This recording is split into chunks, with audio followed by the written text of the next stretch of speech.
It looks like everybody is agreeing to that. We will be recording. I'll record this now, starting just right here, and we'll move from that. Yeah, question. I don't know. It says Google. That's all I get as far as your name. But yeah, what's your question? I think you're muted, or your sound is not working. Su principal, no principal que entró, porque se le llama su Jacob. Él nomás es uno.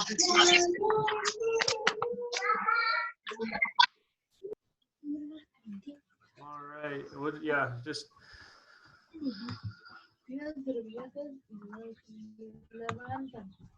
All right, again, those of you that are coming in, if you could, you got 2 tasks just to get us going here to help us. Your first task is to rename after your name, just your screen, just put what elementary you're coming from. And then in the chat, if you could just put your first and last name of the student. That way we kind of are getting familiar with where everybody's kind of coming from. So again, just rename your screen. Again, hover on your picture. There's 3 dots, or you can go to participants and change it in that regards. And then in the chat, if you could just post your student's name, that would be great.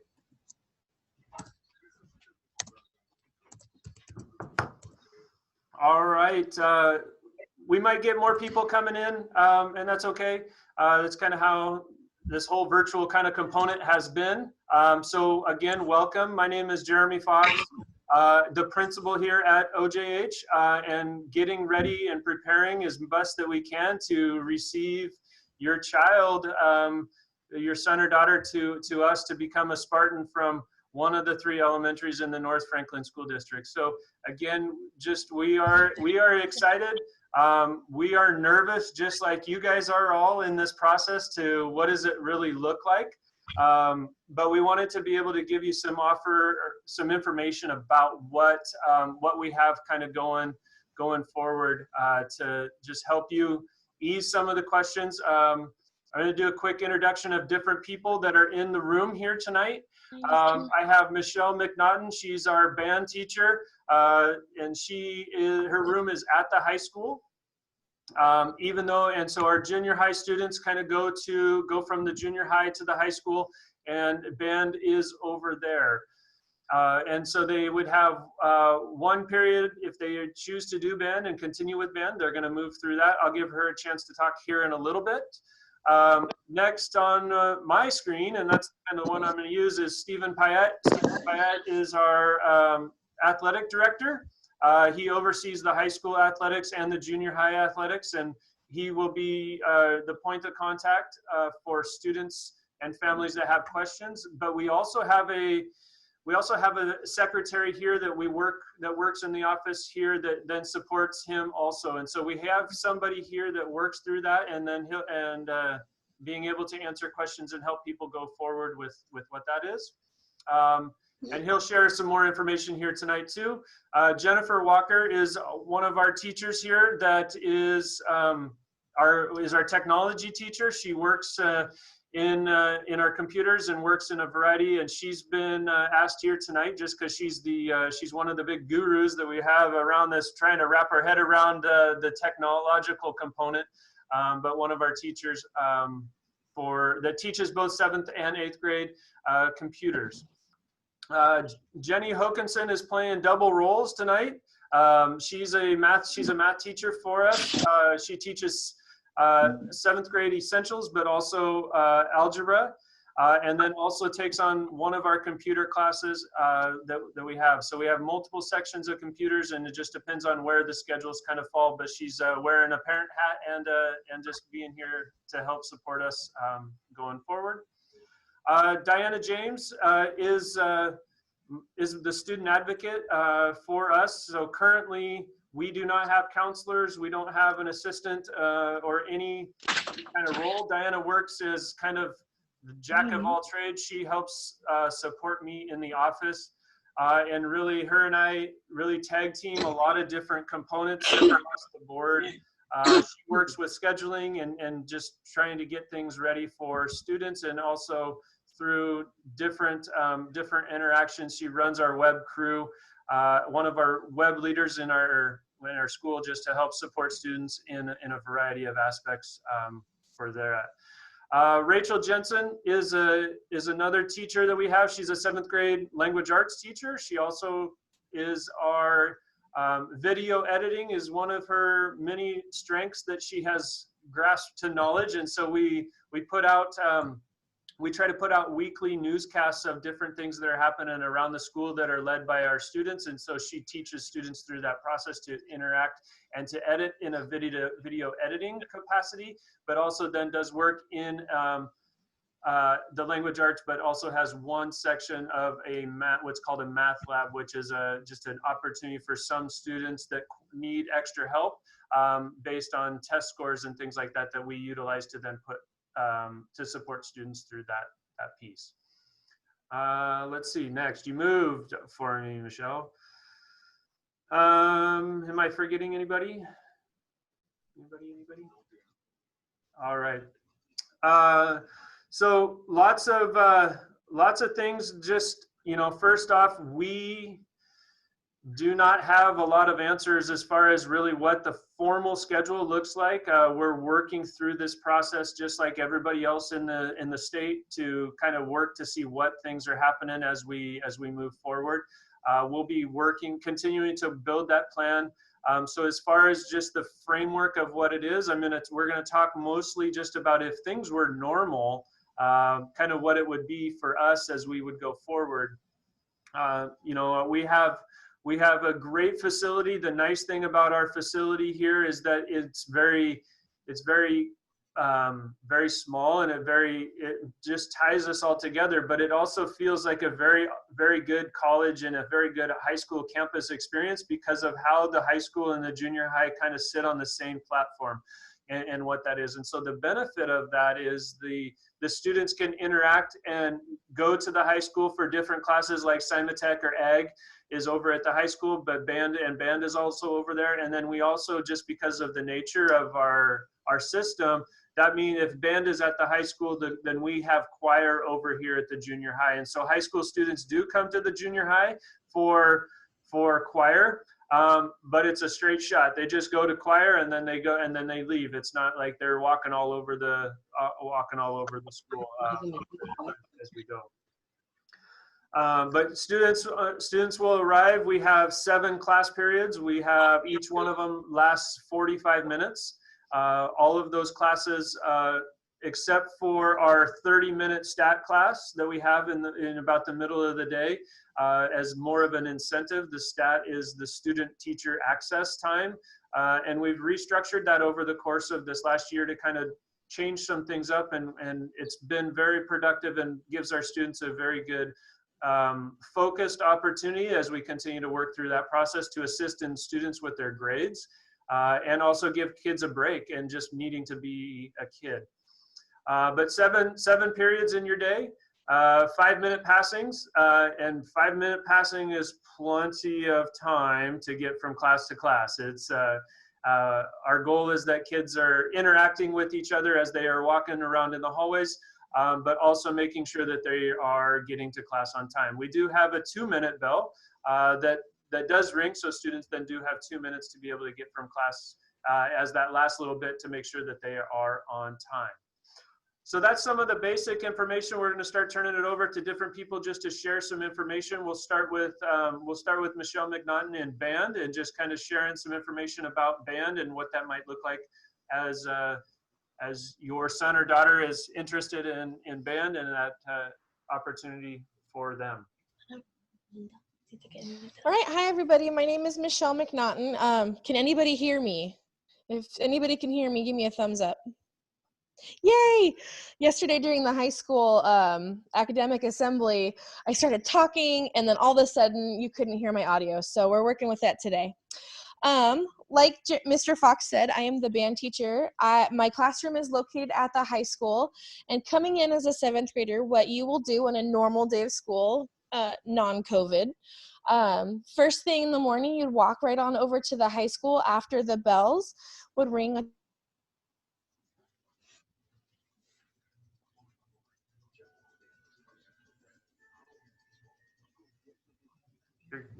Yeah, you're cutting in and out. Michelle, sometime if you take off your video, normally the voice comes through a lot better. Oop, I'm back. Can you There hear you me go. now? Yay. Yep. Okay, I'm so sorry. I am over in Western Washington and the internet here is not the strongest. Really quickly, anybody who's interested in music or in band, this is a great opportunity for you to jump in now. I know at your elementary schools you've had a chance to join band if you had wanted to, but right now is really a great time to jump in. This year we didn't get to come out and visit you guys, but hopefully you remember the last year when the high schoolers got to come out. We played some fun music. As quickly as I can, if you're interested in music, but you're like, I can't afford an instrument, it's kind of hard to learn how to play, we have instruments that you can use from us. We have things to give to you. And if this is something you're interested in, even a little bit, I would love to chat with you and let's get you signed up for band because it is one of the best experiences and it is such a wonderful time. So. All right. Hey, thanks. Thank you. Yeah. Yeah, thank you. So if you have other questions, definitely can reach out to Ms. McNaughton, but also to us at the school here if you have questions about band. We want to continue just to make sure that we give students options as they go forward. So thank you for that. Mr. Payette, Stephen, would you chat about sports and what that looks like at the junior high in a regular situation? Yeah, so we have 4 different sports seasons for kids to be able to participate in. Obviously, everything with COVID-19 may change around a little bit, but normally we'll have in the fall, we'll have football, cross country, volleyball, girls soccer, and the 2 different winter sessions we'll have boys and girls basketball and wrestling, and then in the spring we will have baseball, softball, track, tennis, and boys soccer for the kids to be able to participate in. One of the big things that is a struggle to get to is people signing up all their paperwork on final forms, which the students' 6th grade incoming 7th graders accounts will be created around June 15th when their email accounts become activated. So I will put in the chat my email address so that way you can email me to make sure that I have a parent email. So we'll need an active student email and an active parent email. Let's see if I can share the screen real quick. I probably have to give you privileges. Okay.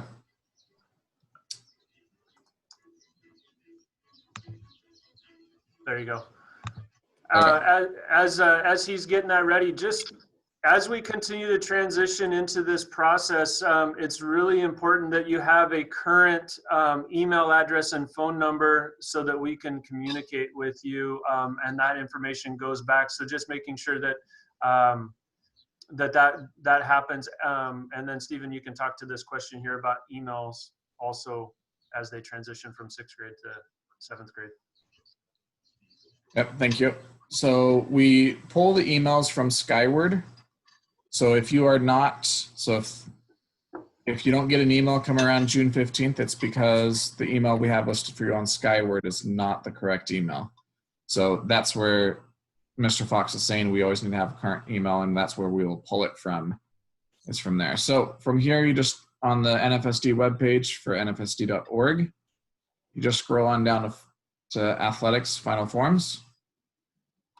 And then from there, it kind of gives a basic description of what it is for how to create accounts. The biggest thing to do is send me an email if you have not received a confirmation email.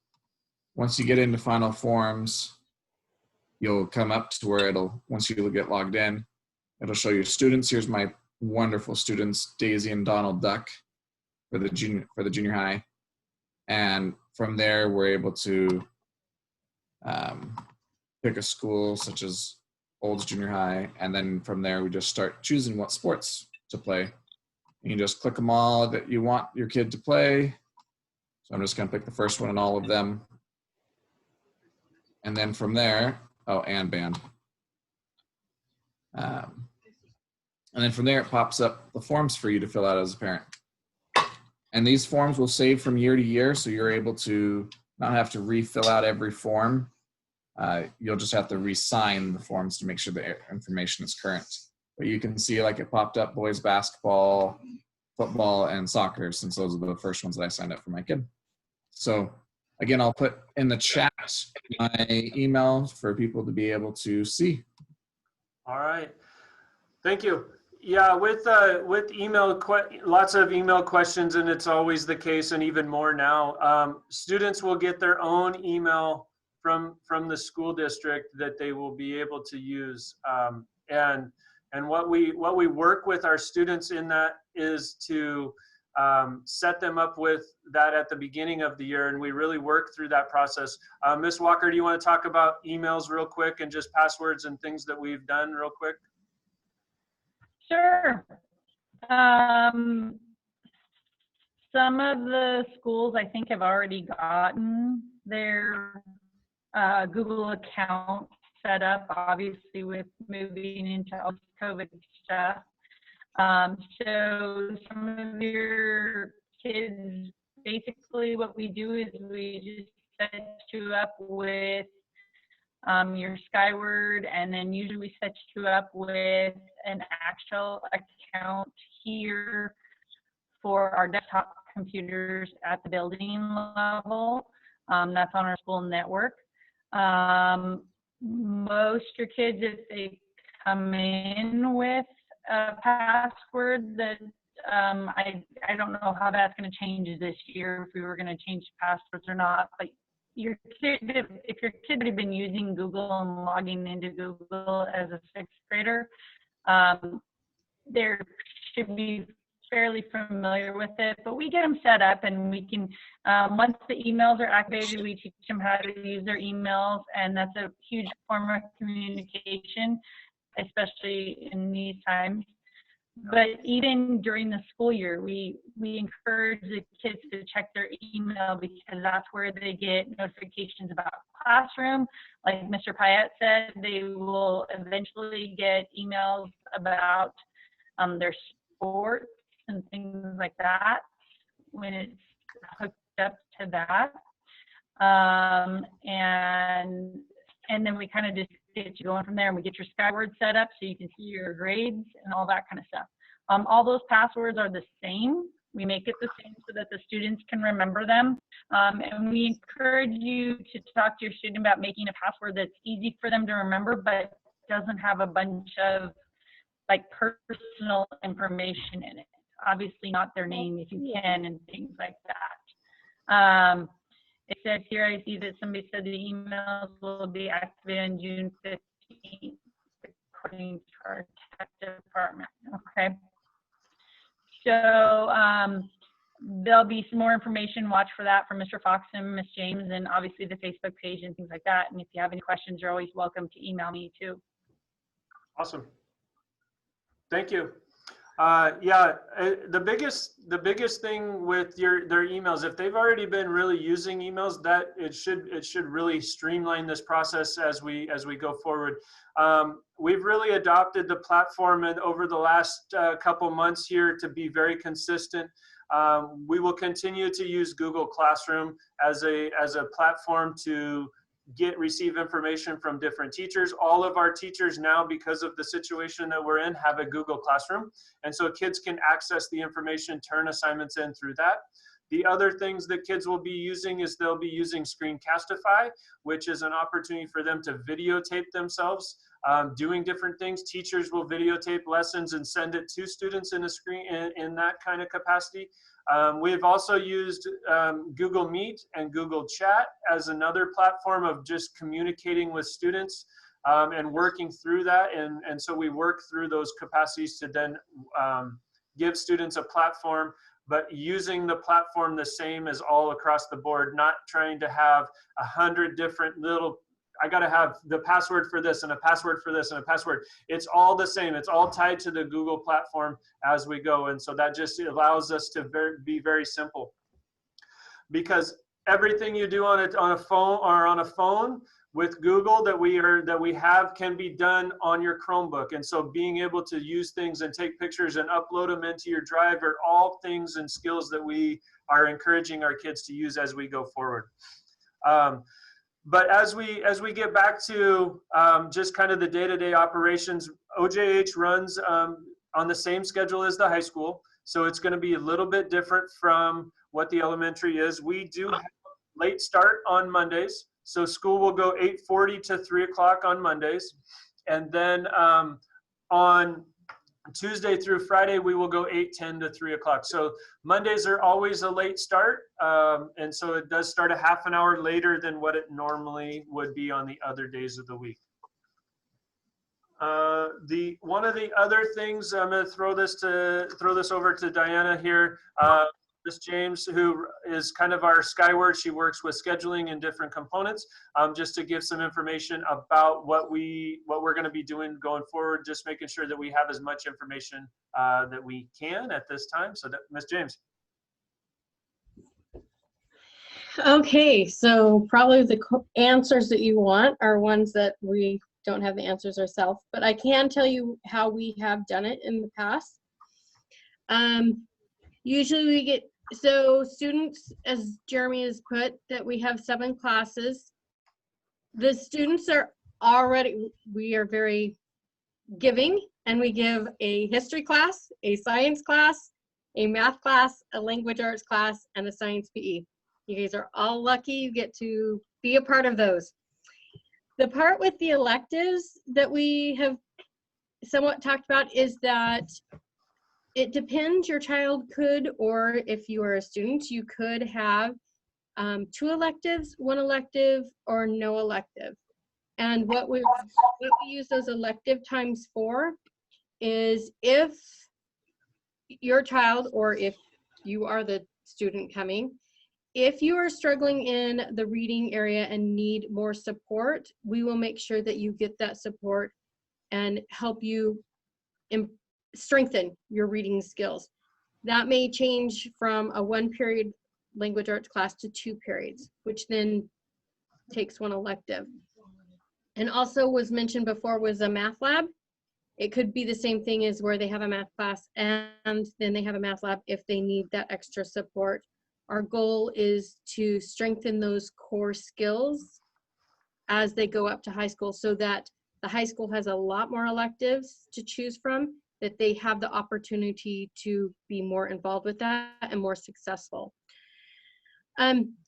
With those, we currently do not have exactly what electives we are going to be offering next year. I did send out an interest survey, which kind of falls, so we could figure out where does your child's interest lie, which would help us when we do know the exact electives in our master schedule, that we can place you in your interest. For example, if you're interested in the agriculture and vocational, that would give us a clue when we have classes of which direction. Or if you're interested in more of the arts or the fine arts or technology. And in technology, it's the creative technology or more of the programming style informational technology. So there is that form. Mr. Fox is going to place that link. If you've already done it, don't do it again, please. We already have it. But if you haven't filled it out, a link's going to go on our website so that you can still add to your child or as the student your information on there. And then we will be looking at those when we go into scheduling. If you have not gotten if you do not have an older child and you have not gotten into a Skyward account, then what you can do is you can contact your secretary at your current school. If I'm not sure how the elementaries have it set up that they meet back with you, but they have an Skyward login for you, and then a generic password, and then once, well, no, an assigned password, and then you can rechange the password once you get in on there. And that will allow you to see. And currently as a 6th grade child, that they have been putting things in there for Skyward. So, but if you have not been able to access that, that's one thing that I would suggest. We do a lot of information through Skyward. Your lunch count, your grades, assignments, some information comes out through there. Anything, Jeremy, that you want me to cover? No, I think, yeah, that's the main thing. Skyward is our platform with being able just for you to also check to see how your grades, how kids are doing with grades. And you can use that as a way to monitor your students' learning, how they're doing overall. And also the attendance component will be in there for that same thing, whether kids made it to class on time. So that's our platform that we use for grades and attendance is the Skyward. So kids become very familiar with that as far as being able to check their grades as we utilize our stat time on Tuesday through Friday based on their academic performance that's happening. And students in the stat situation, that student teacher access time is a half an hour time frame in the day for students to get extra work. If students have a D or an F in any of their classes, then they would be asked to go to a classroom to work on that grade and get those assignments turned in and improve that. Students that have A's, B's, and C's for 30 minutes would be able to go to an incentive and be able to do something with their friends or do something that they want to choose to do that's a little bit different than sitting in a classroom continuing to work on your work. So there's a little bit of incentive for what that is for students that have good grades as they go. But we run that every day. So one day they could be going to an incentive and the other day they could be receiving an intervention. So it just depends on how they are doing and based on the assignments that they are turning in. So really, for the most part, we would love for you to be able to come check out our school and I know that kids didn't get that opportunity to kind of come check that out, but we will really, we will take care of them. That's the biggest thing. We will help them through this process. It is the same set of nerves that every student has gone through as they go through the junior high and they go through this transition. The nice thing about being here is that there'll be about 330 kids as we transition here. So you do get that sense of belonging. You do get that sense of feeling where we have a very good idea of every student. We have who they are. There's adult advocates for them. There's advisory teachers who they can interact with. And our teachers want to be part of who they are, and they want to be part of it. We have students for 2 years before they transition to the high school. So we're doing things as best that we can to help make sure that students are able to transition to the high school ready to go. So Jeremy? Yep. The one other program that we do have is the PBIS rewards system that parents will have access to. Our PBIS rewards kind of follows in with Cougar Cash or I don't know what the MISA. Mustang. Not the parents would know, how they do for the rewards on there. We call it Spartan Prides, but we use the PBIS reward system. In the fall, you will all either get an email or a letter that allows you to go in and click on it. It gives you the positive feedback of things that your child is doing well, and the kids have an access so they can look in there, but it also has in there any disciplinary actions that a teacher may have had to talk to a student on there, but the parents can see that as well. But that is one other little piece that we do have. Awesome. So that's really all that we have. I'm going to give just a couple more. Just Ms. Jensen, if you have anything that you would like to share, or Ms. Hokinson, just from the teacher side. Just want to make sure we give people opportunities and that just to talk about anything or just share information as they have been here, and just how we support students and moving forward, and help keep them going in the right direction, and knowing that we got them, and we're going to support them as they continue to transition from the elementary to the junior high.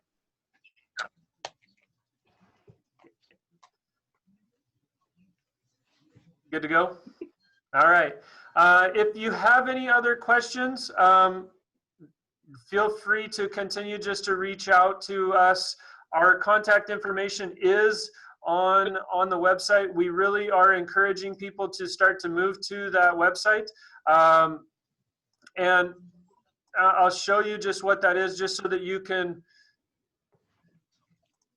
make sure that you guys all know what's kind of going on.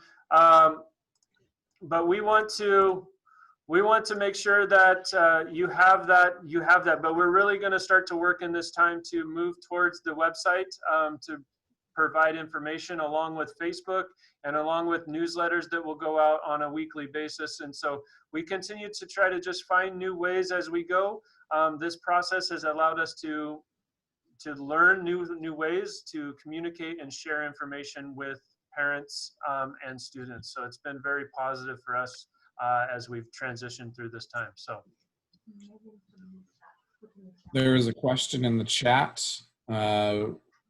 asking to know what the district is working on plans for the fall. If you'll take care of that, Mr. Fox. Yeah.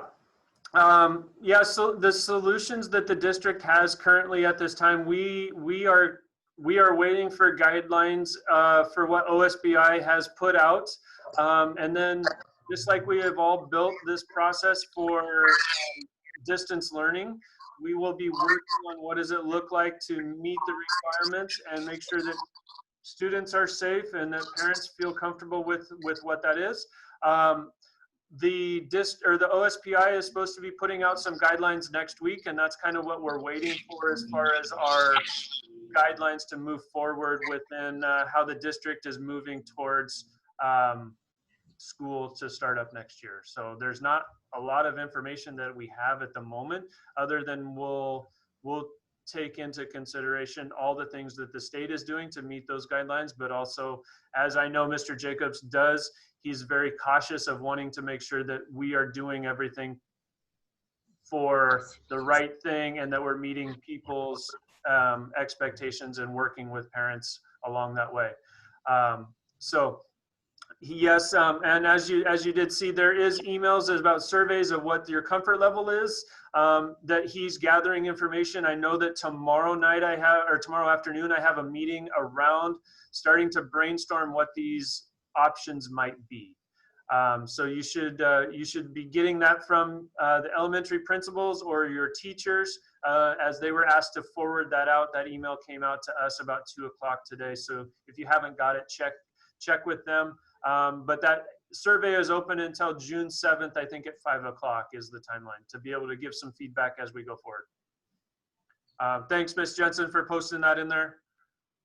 But you can easily grab it from there. But that is all that we have tonight. We wanted to just make sure that we give opportunities to see some faces.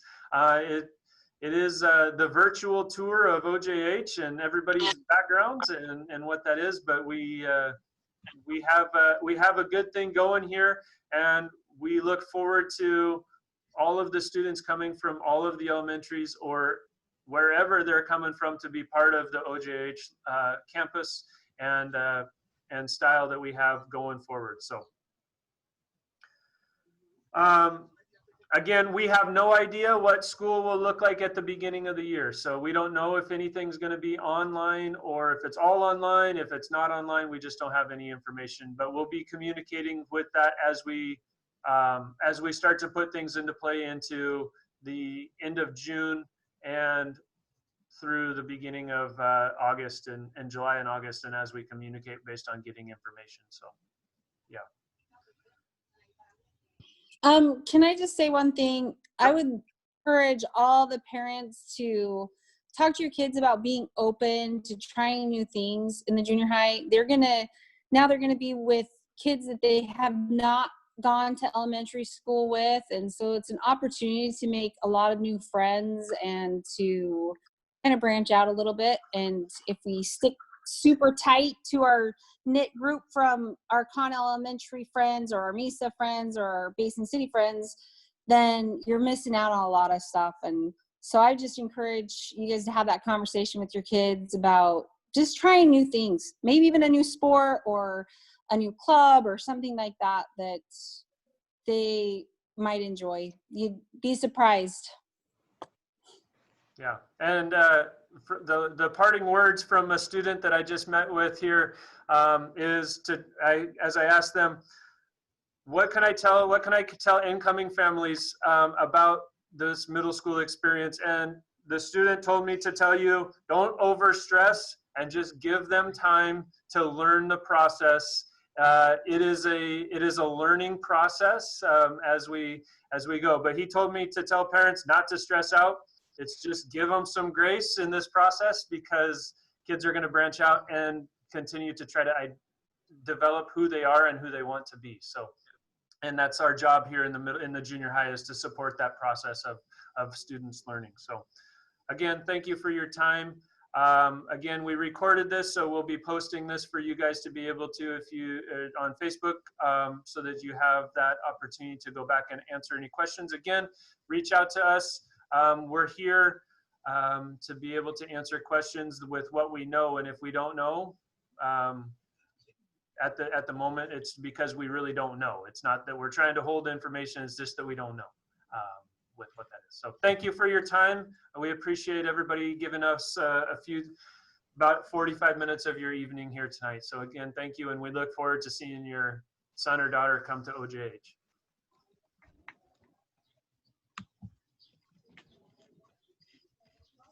Thank you, thank you.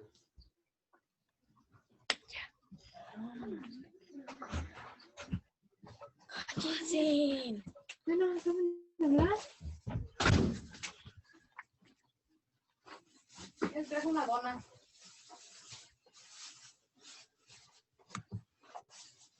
Mami, trajo un pastel.